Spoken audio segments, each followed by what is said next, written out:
മരണത്തെ അതിജീവിച്ചെങ്കിലും ദുരിതപൂർണമായ ജീവിതമാണ് ഈ സ്ത്രീകൾ നയിച്ചുകൊണ്ടിരുന്നത്. അവരുടെ ഇടയിലേക്കാണ് ദൈവദൂതനെ പോലെ ഒരാൾ, ഡോക്ടർ മുക്വെഗെ, എത്തിച്ചേർന്നത്. അദ്ദേഹം ഒരു ദിവസം 10 മുതൽ 15 വരെ ഓപ്പറേഷനുകളാണ് നടത്തിയത്. നിരന്തരമായ ഓപ്പറേഷനുകളിലൂടെ 50,000-ത്തിലധികം സ്ത്രീകളെ ജീവിതത്തിലേക്ക് അദ്ദേഹം മടക്കിക്കൊണ്ടുവന്നു.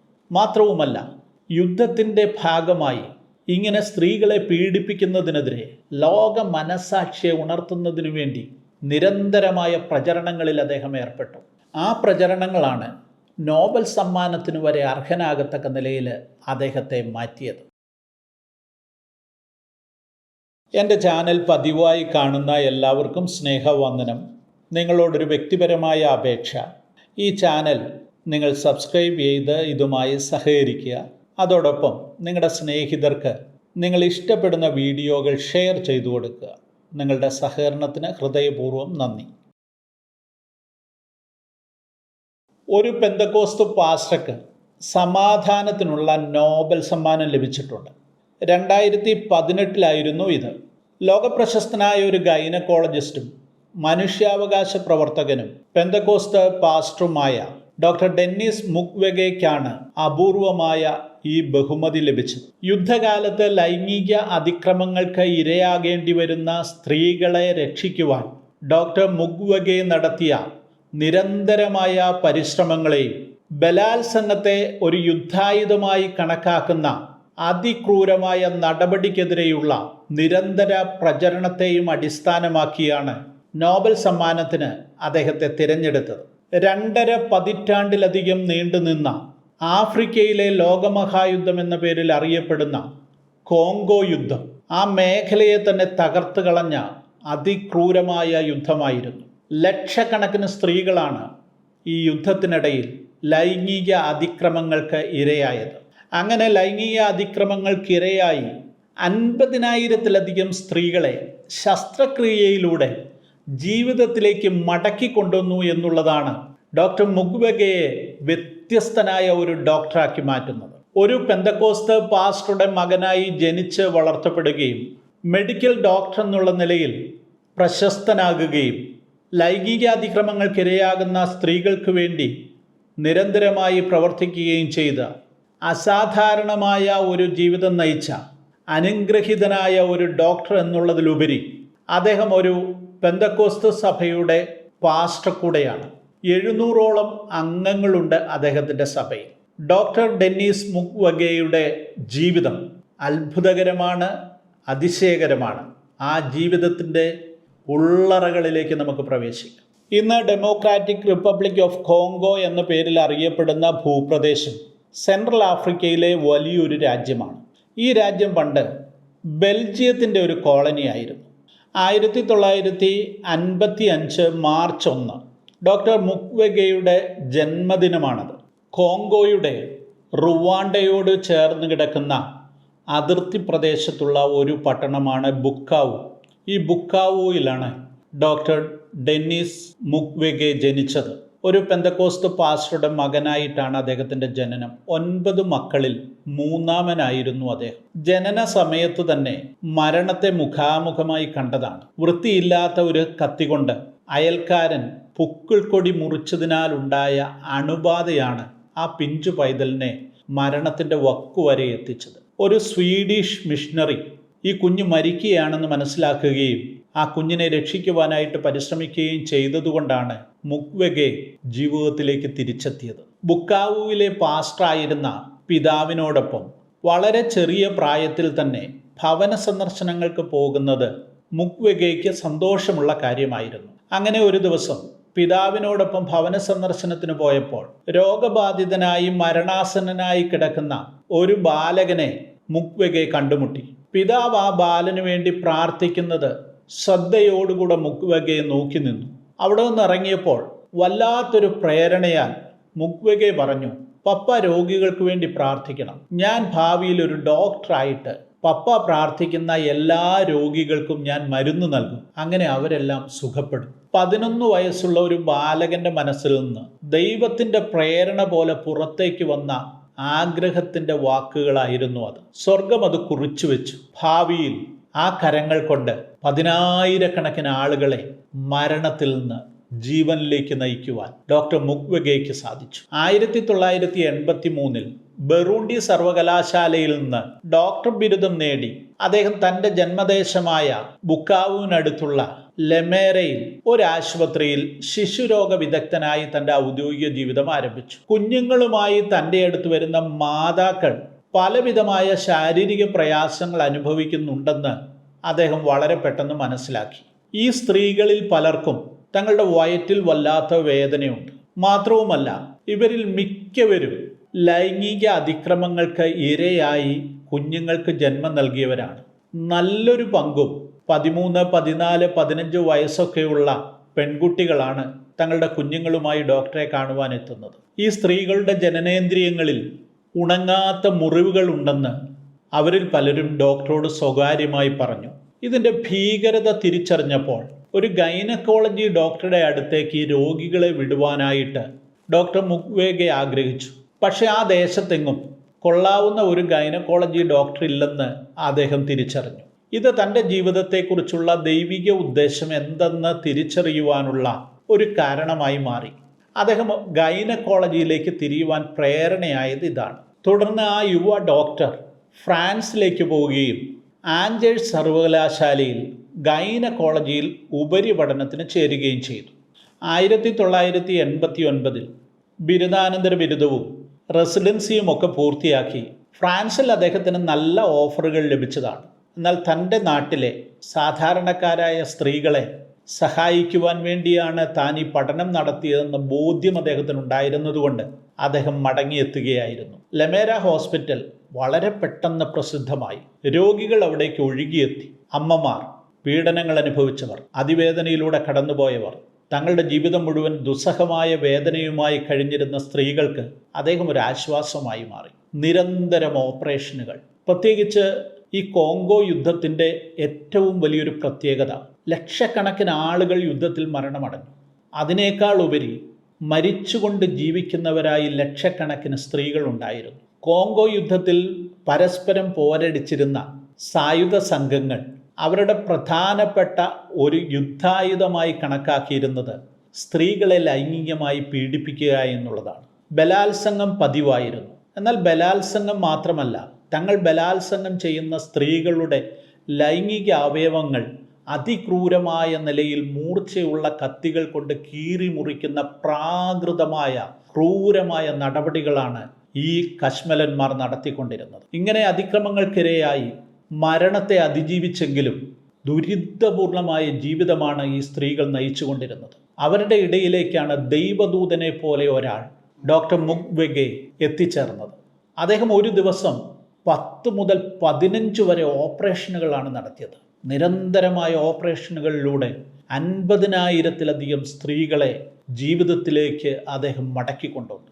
മാത്രവുമല്ല, യുദ്ധത്തിൻ്റെ ഭാഗമായി ഇങ്ങനെ സ്ത്രീകളെ പീഡിപ്പിക്കുന്നതിനെതിരെ ലോക മനസാക്ഷിയെ ഉണർത്തുന്നതിനു വേണ്ടി നിരന്തരമായ പ്രചരണങ്ങളിൽ അദ്ദേഹം ഏർപ്പെട്ടു. ആ പ്രചരണങ്ങളാണ് നോബൽ സമ്മാനത്തിനു വരെ അർഹനാകത്തക്ക നിലയിൽ അദ്ദേഹത്തെ മാറ്റിയത്. ഡോക്ടർ മുക്വെഗെയുടെ പിതാവ് ഒരു പെന്തക്കോസ്ത് പാസ്റ്ററായിരുന്നെന്ന് ഞാൻ പറഞ്ഞല്ലോ. സ്വീഡിഷ് പെന്തക്കോസ്ത് പ്രസ്ഥാനങ്ങളാണ് ഈ കോങ്കോയിലൊക്കെ പെന്തക്കോസ്ത് ആശയങ്ങൾ പ്രചരിപ്പിക്കുന്നതിന് വേണ്ടി പ്രവർത്തിച്ചു കൊണ്ടിരുന്നത്. അതുകൊണ്ട് തന്നെ മുക്വെഗെയുടെ പഠനത്തിനാവശ്യമുള്ള സൗകര്യങ്ങളെല്ലാം ചെയ്തു കൊടുത്തത് സ്വീഡനിലെ പെന്തക്കോസ്ത് സഭകളും ക്രിസ്തീയ ചാരിറ്റി പ്രവർത്തകരുമൊക്കെയാണ്. മാത്രവുമല്ല, തുടർന്നുള്ള അദ്ദേഹത്തിൻ്റെ ജീവിതകാലത്തെ പ്രവർത്തനങ്ങൾക്കെല്ലാം ഈ സ്വീഡനിലെ പെന്തക്കോസ്ത് സഭ പിന്തുണയായി മാറി എന്നുള്ളതാണ് യാഥാർത്ഥ്യം. ഡോക്ടർ മുക്വെഗെ വെറുതെ രോഗികളെ ശസ്ത്രക്രിയ നടത്തി വിടുക മാത്രമല്ല, ഈ അമ്മമാരെ, ഈ സഹോദരിമാരെ തൻ്റെ സഹോദരിമാരായി കരുതുകയും അവരെ സംരക്ഷിക്കുകയും ചെയ്യുവാനുള്ള നിരവധി പദ്ധതികൾ അദ്ദേഹം ഏർപ്പെടുത്തി. അവരെ സാമ്പത്തികമായി പിന്തുണയ്ക്കുക, അവർക്കുണ്ടായ ഈ മാനസികമായ ഈ ട്രോമയിൽ നിന്ന് അവരെ വിടുവിക്കുക, അവർക്ക് ആത്മീയ പിന്തുണ കൊടുക്കുക, യേശുക്രിസ്തുവിൻ്റെ സ്നേഹത്തിലേക്ക് അവരെ നയിക്കുക, ഇതെല്ലാം ഒന്നിച്ചു ചേർത്ത് നിരന്തരമായി അദ്ദേഹം ചെയ്തുകൊണ്ടേയിരുന്നു. ഈ കോങ്കോയിലെ യുദ്ധത്തിനിടയിൽ, വംശീയ കലാപത്തിനിടയിൽ ഡോക്ടർ മുക്വെഗെ ജോലി ചെയ്തിരുന്ന ലെമേര ഹോസ്പിറ്റലും ആക്രമിക്കപ്പെട്ടു. 32ഓളം പേർ ആ ആക്രമണത്തിൽ കൊല്ലപ്പെട്ടു. തൻ്റെ സഹപ്രവർത്തകർ, രോഗികളൊക്കെ ആ കൂട്ടത്തിൽ മരണമടഞ്ഞതോടുകൂടെ ലെമേരെ വിട്ടുപോകുവാൻ മുക്വെഗെ തയ്യാറായി. അങ്ങനെ അദ്ദേഹം തൻ്റെ ജന്മദേശമായ ബുക്കാവുവിൻ്റെ പ്രാന്തപ്രദേശത്ത് പാൻസി കുന്നിൽ സ്വന്തമായി ഒരു ആശുപത്രി സ്ഥാപിച്ചു. സ്വീഡിഷ് പെന്തക്കോസ്ത് പ്രസ്ഥാനങ്ങളും ക്രിസ്തീയ സംഘടനകളുമൊക്കെയാണ് അതിന് അദ്ദേഹത്തെ സഹായിച്ചത്. 200-ലധികം കിടക്കകളോടുകൂടിയുള്ള മനോഹരമായൊരു ആശുപത്രി. ആ ആശുപത്രി നേരത്തെ താൻ ലെമേരയിൽ ചെയ്തു വന്നിരുന്നതുപോലെ തന്നെ യുദ്ധത്തിൽ പീഡിപ്പിക്കപ്പെട്ട സ്ത്രീകളുടെ ഒരു അഭയ കേന്ദ്രമായി മാറി. പക്ഷേ ഡോക്ടർ മുക്വെഗെയ്ക്ക് ധാരാളം ശത്രുക്കളും ഇതിനോടകം ഉണ്ടായി. 2012 അദ്ദേഹം ഐക്യരാഷ്ട്രസഭയിൽ ഒരു പ്രസംഗം നടത്തി. യുദ്ധകാലത്ത് സ്ത്രീകൾക്കെതിരെ ഉണ്ടാകുന്ന പീഡനങ്ങൾക്കെതിരെയുള്ള അതിശക്തമായ ഒരു പ്രസംഗമായിരുന്നു. മാത്രവുമല്ല, കോങ്കോ ഗവൺമെൻറ്റിനെയും ഈ കൂട്ടബലാത്സംഗങ്ങളുടെ പ്രതിപട്ടികയിൽ അദ്ദേഹം ഉൾപ്പെടുത്തി. കൂടാതെ കോങ്കോ ഒരു സ്ത്രീക്ക് സമാധാനമായി ജീവിക്കുവാൻ പറ്റാത്ത ലോകത്തിലെ ഏറ്റവും ക്രൂരമായ സ്ഥലമാണെന്ന് അദ്ദേഹം വെളിപ്പെടുത്തി. കോങ്കോയെ അദ്ദേഹം വിശേഷിപ്പിച്ചത് ബലാത്സംഗങ്ങളുടെ തലസ്ഥാനമെന്നാണ്. അത്ര ക്രൂരമായ അനുഭവങ്ങളിലൂടെയായിരുന്നു അദ്ദേഹം കടന്നുപോയത്. അദ്ദേഹം തൻ്റെ മുൻപിൽ കണ്ട എല്ലാവരും തന്നെ, എല്ലാ സ്ത്രീകളും തന്നെ പീഡിപ്പിക്കപ്പെട്ടവരായിരുന്നു. വല്ലാത്തൊരനുഭവം അദ്ദേഹത്തെ കൊണ്ട് ഇങ്ങനെ പറയിക്കുകയായിരുന്നു. എന്നാൽ ഐക്യരാഷ്ട്രസഭയിൽ നിന്ന് മടങ്ങിയെത്തിയ അദ്ദേഹത്തെ ഇല്ലാതെയാക്കുവാൻ ഇതിനകം പദ്ധതികൾ ഒരുങ്ങിക്കഴിഞ്ഞിരുന്നു. 2012 ഒക്ടോബറിൽ UN-ൽ നിന്ന് മടങ്ങിയെത്തിയ അദ്ദേഹത്തെ ഇല്ലാതെയാക്കുവാൻ 5 ആയുധധാരികൾ അദ്ദേഹത്തിൻ്റെ വീട്ടിലേക്ക് അതിക്രമിച്ചു കയറി. പക്ഷേ ദൈവാനുഗ്രഹം, ആ സമയത്ത് അദ്ദേഹം ഭവനത്തിലില്ലായിരുന്നു. അദ്ദേഹത്തിൻ്റെ ഭാര്യയെയും മക്കളെയും അവർ തടവുകാരാക്കി. അദ്ദേഹത്തിൻ്റെ സുഹൃത്തും സുരക്ഷാ ഉദ്യോഗസ്ഥനുമായിരുന്ന ജോസഫ് ബിസിമാനെയെ അവർ വധിച്ചു. പക്ഷേ ആ സമയത്ത് ഡോക്ടർ മുക്വെഗെ ആശുപത്രിയിലേക്കുള്ള സാധനങ്ങൾ വാങ്ങുവാൻ വേണ്ടി പട്ടണത്തിലേക്ക് പോയിരിക്കുകയായിരുന്നു. വധശ്രമത്തിൽ നിന്ന് രക്ഷപ്പെട്ട ഡോക്ടർ മുക്വെഗെയെ കോങ്കോ ഗവൺമെൻറ് നാടുകടത്തി. പക്ഷെ വലിയ ശക്തമായ പ്രതിഷേധം സ്ത്രീകളുടെ ഭാഗത്തു നിന്ന് ദിവസങ്ങൾക്കകം തന്നെ ഉയർന്നു. അദ്ദേഹത്തെ മടക്കി കൊണ്ടുവരുവാൻ വേണ്ടി അവർ സമരങ്ങൾ ആരംഭിച്ചു. ഒടുവിൽ അദ്ദേഹം നാട്ടിലേക്ക് മടങ്ങി വരുവാൻ തയ്യാറായി. 3 മാസത്തിന് ശേഷം അദ്ദേഹത്തിൻ്റെ ആശുപത്രിയിലേക്ക് മടങ്ങിയെത്തിയ ഡോക്ടർ മുക്വെഗെയെ വഴിയോരത്തെല്ലാം തിങ്ങി നിറഞ്ഞ ജനങ്ങൾ അത്യാവേശത്തോടുകൂടെ ഊഷ്മളമായി സ്വീകരിക്കുന്ന കാഴ്ച അപൂർവമായൊരു കാഴ്ചയായി മാറി. ഞാൻ നേരത്തെ ഓർപ്പിച്ചതുപോലെ മുക്വെഗെ ഒരു ഗൈനക്കോളജിസ്റ്റ്, ലൈംഗിക പീഡനത്തിന് ഇരയായ സ്ത്രീകളെ സർജറി ചെയ്ത് രക്ഷപ്പെടുത്തുന്ന, ജീവിതത്തിലേക്ക് നയിക്കുന്ന ഒരു ഡോക്ടർ എന്നുള്ളതിനോടൊപ്പം തന്നെ അദ്ദേഹം തൻ്റെ പിതാവിൻ്റെ പാതയിൽ ഒരു പെന്തക്കോസ്ത് പാസ്റ്ററായി ഒരു ലോക്കൽ സഭയിൽ ശുശ്രൂഷകനായി പ്രവർത്തിക്കുകയും ചെയ്യുന്നു. അദ്ദേഹത്തിൻ്റെ സഭയിൽ 700-ലധികം അംഗങ്ങളുണ്ട്. അദ്ദേഹം തൻ്റെ ജീവിതത്തിൻ്റെ എല്ലാ ഉയർച്ചയുടെയും അടിസ്ഥാനം, തനിക്ക് ഈ പ്രവർത്തികളൊക്കെ ചെയ്യുവാൻ സാധിച്ചത് ദൈവത്തിൻ്റെ പരിശുദ്ധാത്മാവിൻ്റെ നിറവ് കൊണ്ടാണെന്ന് എല്ലാ വേദികളിലും വെളിപ്പെടുത്താറുണ്ട്. തൻ്റെ 13-ാമത്തെ വയസ്സിൽ തനിക്ക് ഒരു ശുശ്രൂഷകനാകുവാനുള്ള ദൈവവിളിയുണ്ടായി. ദൈവത്തിൻ്റെ പരിശുദ്ധാത്മാവിൻ്റെ അഭിഷേകം ലഭിച്ചു. അന്യഭാഷകളിൽ സംസാരിക്കുവാൻ തുടങ്ങി. തനിക്കൊരു കാര്യം ബോധ്യമായി, ഞാൻ ഒറ്റയ്ക്കല്ല, ദൈവം തന്നോട് കൂടെയുണ്ട്. ദൈവത്തിൻ്റെ പരിശുദ്ധാത്മാവാണ് തന്നെ ഗൈഡ് ചെയ്യുന്നത്. ഈ ഉറച്ച ബോധ്യത്തോടുകൂടെ തൻ്റെ ഈ 70 വയസ്സിനകമുള്ള ജീവിതത്തിൽ ദൈവം നൽകിയ അത്ഭുതകരമായ കഴിവുകൾ ഉപയോഗിച്ച്, അവസരങ്ങൾ ഉപയോഗിച്ച് 10,000-കണക്കിന് സ്ത്രീകൾക്ക് ആശ്വാസമായി മാറുവാൻ, മാത്രവുമല്ല ലോകത്തിൻ്റെ മുഴുവൻ ശ്രദ്ധ ഇതുപോലൊരു പ്രധാനപ്പെട്ട വിഷയത്തിലേക്ക് ആകർഷിക്കുവാൻ ഡോക്ടർ മുക്വെഗെയ്ക്ക് സാധിച്ചു. ദൈവം കയ്യൊപ്പ് ചാർത്തിയ അനുഗ്രഹീതനായൊരു മനുഷ്യൻ്റെ ജീവിത കഥയാണ് ഞാൻ നിങ്ങളോട് പറഞ്ഞത്. ഇന്നും അദ്ദേഹം തൻ്റെ ഈ പ്രായാധിക്യത്തിലും ഓടി നടന്ന് നിരന്തരമായി ജനങ്ങൾക്ക് വേണ്ടി, സ്ത്രീകൾക്ക് വേണ്ടി പ്രവർത്തിച്ചു കൊണ്ടേയിരിക്കുന്നു. ഇന്നും അദ്ദേഹം സർജറി നടത്തുന്നു. ഡോക്ടർ മുക്വെഗെയെ, അദ്ദേഹത്തിൻ്റെ പ്രവർത്തനങ്ങളെ നമ്മൾ ആദരവോടെ ഓർക്കുക, പ്രാർത്ഥിക്കുക.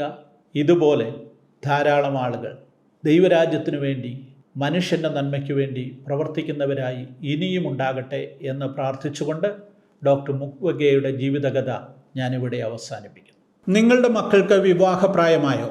അവർക്കൊരു ജീവിത പങ്കാളിയെ അന്വേഷിച്ചു തുടങ്ങിയോ? നിങ്ങളെ സഹായിക്കുവാൻ ഞങ്ങൾ തയ്യാറാണ്. ഹാലലുയ മാട്രിമോണിയൽ ഏറ്റവും വിശ്വസ്തമായും ഏറ്റവും പെട്ടെന്നും നിങ്ങളുടെ മക്കൾക്ക് അനുയോജ്യമായ ദൈവഹിതപ്രകാരമുള്ള ജീവിത പങ്കാളിയെ കണ്ടെത്തുവാനുള്ള ഏറ്റവും നല്ല മാർഗമാണ്. എന്താണ് ഹാലലിയ മാട്രിമോണിയലിൻ്റെ പ്രത്യേകത? ഹാലലിയായിക്ക് എല്ലാ ദിവസവും 10-15 വാർത്തകൾ വരെ പ്രസിദ്ധീകരിക്കുന്ന ഒരു ഓൺലൈൻ സംവിധാനമുണ്ട്. ആ വാർത്തകളോട് കൂടെ നിങ്ങളുടെ മക്കളുടെ വിവാഹ പരസ്യം കൂടെ ഉൾപ്പെടുത്തുവാൻ സാധിക്കും. അങ്ങനെ ഇത് ആയിരക്കണക്കിന് 10,000-കണക്കിന് ആളുകളിലേക്ക് വളരെ പെട്ടെന്ന് എത്തിച്ചേരുന്നു. നിങ്ങൾക്ക് ഏറ്റവും അനുയോജ്യമായ ആലോചനകൾ തിരഞ്ഞെടുക്കത്തക്ക നിലയിൽ ധാരാളം ഫോൺ കോളുകൾ നിങ്ങൾക്ക് ലഭിക്കും. രണ്ടാമത്തെ കാര്യം, ഹാലലിയായിക്ക് കഴിഞ്ഞ 30 വർഷമായി പ്രവർത്തിച്ചു കൊണ്ടിരിക്കുന്ന പ്രിൻ്റ് എഡിഷനുണ്ട്. എല്ലാ മാസവും 1-ാം തീയതിയും 15-ാം തീയതിയും ഹാലലിയ പത്രം പുറത്തിറങ്ങുന്നു. ആയിരക്കണക്കിന് വരിക്കാരിലേക്ക് അതെത്തുന്നു. ഈ പത്രത്തിലും ഈ മാട്രിമോണിയൽ പരസ്യം ഞങ്ങൾ ഉൾപ്പെടുത്തുന്നു. ഈ 2 സംവിധാനത്തിലൂടെ 10,000ങ്ങളിലേക്ക് നിങ്ങളുടെ മക്കളെക്കുറിച്ചുള്ള ഇൻഫർമേഷൻ എത്തിച്ചേരുമ്പോൾ വളരെ പെട്ടെന്ന് നിങ്ങൾക്ക് അനുയോജ്യമായ ആലോചനകൾ ലഭിക്കുന്നു. ദൂരെ എങ്ങും പോകണ്ട. നിങ്ങൾ ഇതോടൊപ്പമുള്ള നമ്പറിലേക്ക് നിങ്ങളുടെ മക്കളുടെ പ്രൊഫൈലും ഫോട്ടോയും അയച്ചു തരിക. ഇന്ന് തന്നെ ഇതിൽ രജിസ്റ്റർ ചെയ്യുവാൻ സാധിക്കും. വളരെ കുറഞ്ഞ ചെലവിൽ നിങ്ങളുടെ മക്കൾക്ക് അനുയോജ്യമായ വിവാഹാലോചന കണ്ടെത്തുവാൻ സാധിക്കും. അത് കേരളത്തിൽ മാത്രമല്ല, ലോകമെങ്ങുമുള്ളവർക്ക് ഈ സംവിധാനം ഉപയോഗിക്കാവുന്നതാണ്.